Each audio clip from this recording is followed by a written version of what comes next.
Assalamu alaikum. In today's lecture, we are going to be discussing gonads. Introduction की अगर बात करें तो गोनेड्स ना सिर्फ हार्मोन्स प्रोड्यूस करते हैं but they also produce gametes भी प्रोड्यूस करते हैं. Ovaries are female gonads whereas testes are male gonads. Ovaries female gonads हैं, testes male gonads हैं. Firstly, we are going to discuss the ovarian hormones. Ovarian hormones are the hormones that are secreted by ovaries.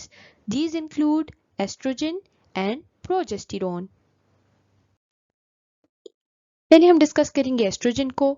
It is secreted by the Graafian follicles whose development has been initiated by FSH from pituitary. ये Graafian follicles secrete करते हैं oestrogen को और इनकी development कौन initiate कराता है? FSH, जो सिक्रीट किया जाता है पिट्यूटरी ग्लैंड से, anterior lobe of pituitary gland से basically. It is produced by interstitial cells of ovaries in many species. बहुत ज़्यादा species के अंदर जो interstitial cells होते हैं ovaries के वो भी estrogen produce करते हैं.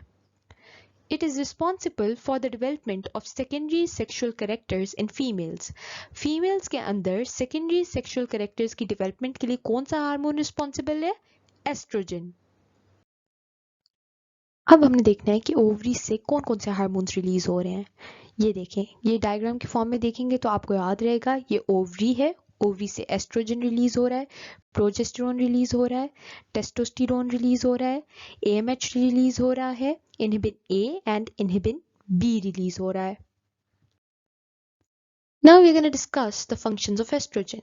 It causes the thickening of uterine wall को thick करती है. During estrous cycle, which is also known as the menstrual cycle, it results in sharp rise in LH by exerting a positive feedback. Menstrual cycle में LH को increase करेगा, बहुत एक sharp rise उसके अंदर करवाता है. कैसे? Positive feedback को exert करके. They aid in repairing of uterine wall after menses. Repairing भी करवाते हैं uterine wall की menstruation के बाद. Estrogen influences some of the cells of uterine wall to become glandular.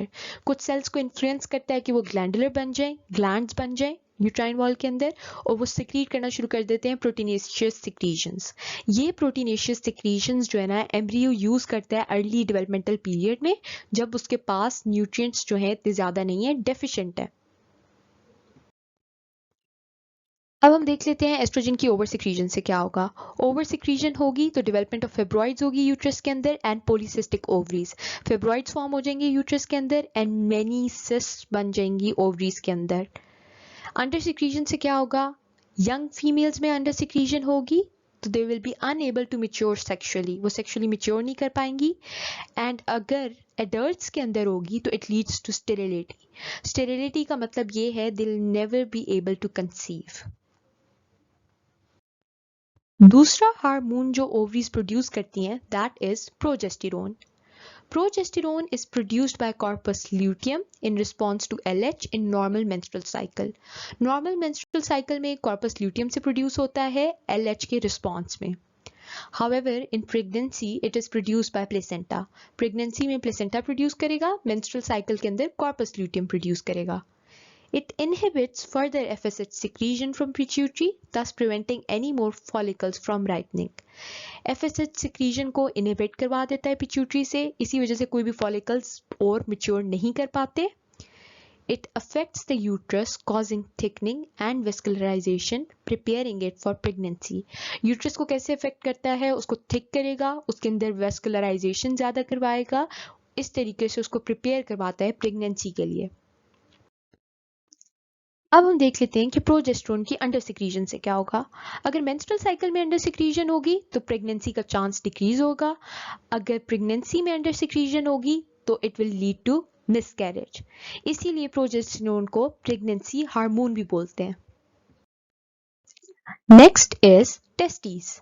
Testes contain many coiled seminiferous tubules where spermatozoa developed. बहुत ज़्यादा coiled seminiferous tubules होती हैं जहाँ पे spermatozoa develop करेंगे. Between tubules, gonadal hormones produce testosterone and 17 beta hydroxy testosterone. एक testosterone produce होती है और एक उसका variant 17 beta hydroxy testosterone produce होता है. Till puberty their level continues to rise.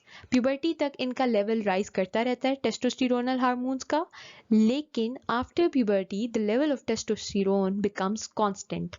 Puberty के बाद उसका एक constant level maintain हो जाता है. Now we are gonna observe a diagram to understand the hormonal secretions of testes. ये testicles हैं, testicles से testosterone release हो रहा है, estradiol release हो रहा है, AMH release हो रहा है और inhibin B release हो रहा है. It's time to discuss the functions of testes. In fetus, it initiates the development of sex organs. Fetus के अंदर sex organs की development को initiate करवाता है. At puberty, it brings about the development of secondary sex characters and promotes sex drive.